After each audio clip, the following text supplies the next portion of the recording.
Now, the Australian Labor Party last week adopted a net zero emissions target to be achieved by 2050, but the announcement comes without mentioning what mechanisms will be used to curb the carbon emissions. The PM has come out attacking the plan for putting a tax on regional Australians, causing even tougher conditions for those living rurally.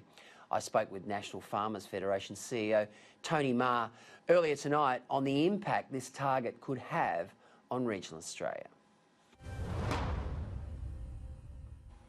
Yeah, look, so we've got in our climate policy, the NFF's climate policy doesn't include a target towards carbon neutrality by 2050.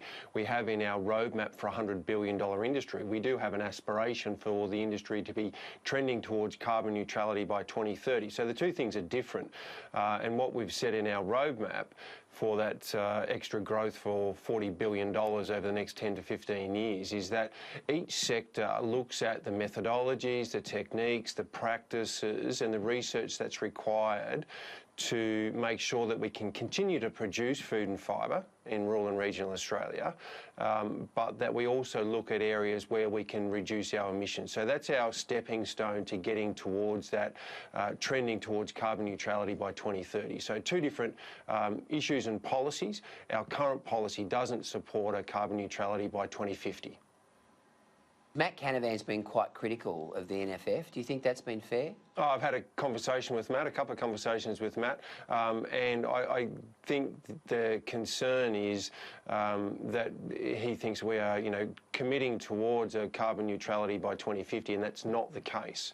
We're very clear about our policy, and that is that we believe in climate change, and we want the industry to be part of the conversation around reducing the emissions in agriculture, but across the economy. But that is on a very clear principle that we can continue to grow the industry. We've got a clear roadmap for ourselves and for the industry in Australia to grow by an extra $40 billion. So we won't support any policies that inhibit or compromise that growth. And that's a conversation I've had with Matt. And it's really about, clearing up any uncertainty or ambiguity there. Tony, we saw today the Productivity Commission come out and they made reference to this zonal tax offsets and suggested it must go. Obviously, it would impact pretty heavily on regional and rural communities. Thankfully, Michael Sakar, the Assistant Treasurer, came out very quickly and quashed the notion of that particular tax offsets going. But do you think the Productivity Commission are a bit out of touch with what goes on in the regions? Oh, look, I think the Productivity Commission, I think most people know that they're pretty dry economic rationalists and they take a very economic view. I mean, those of us that spend some time in rural and regional Australia know that it's not just about economics, it's about the social aspects, it's about the environmental aspects. So you do really have to take a broader look at some of these issues. And right now, given certainly the last 3 months, but possibly more than that in terms of the last 3 years in relation to drought, we need to do everything we can to build up rural and regional economies and communities, and agriculture is central to that. So any proposal that doesn't support the growth of rural and regional economies and agriculture, really needs to be critiqued and examined to see how credible and how realistic it is. And I'm glad the government has come out and said that that's off the table. Now, the NFF has led a delegation on a week-long, top-to-bottom inspection of the Murray-Darling Basin, that fact-finding mission. What did you find out there, Tony?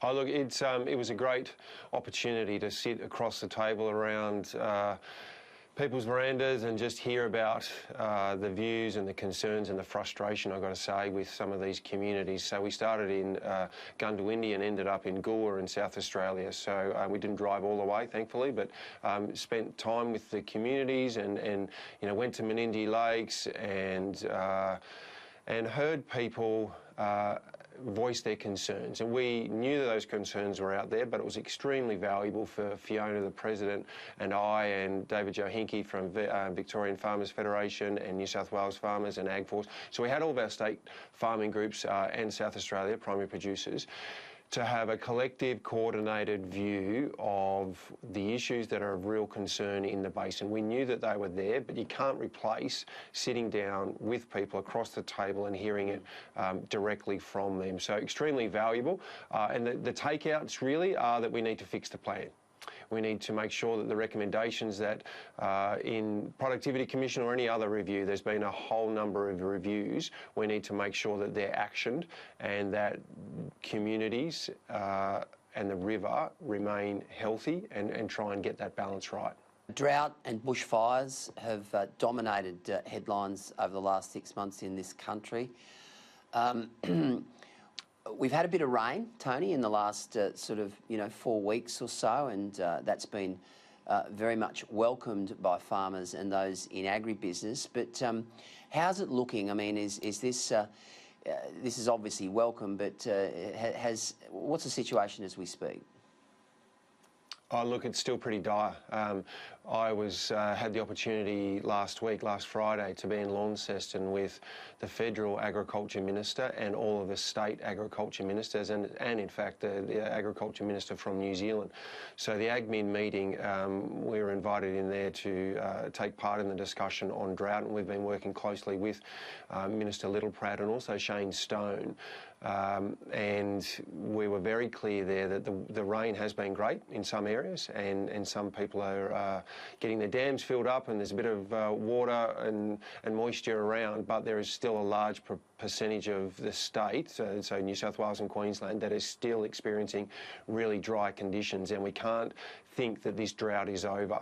So we continued that discussion with a really great forum that is AgMin. So the key message there was cooperation between the states and the Commonwealth on drought policy, so current measures, so whether that's farm household allowance or whether that's the Regional Investment Corporation interest-free loans, those sorts of things, making sure that we streamline those processes, but also looking forward so that we have certainty and responsibility, accountability for the next drought, so that we don't have to do drought policy in drought. We prepare now for a better approach when the next drought comes, and bearing in mind that this drought isn't over. That rain has been great, but we're still in drought. So we're continuing the conversations there, and there's still lots of work to do.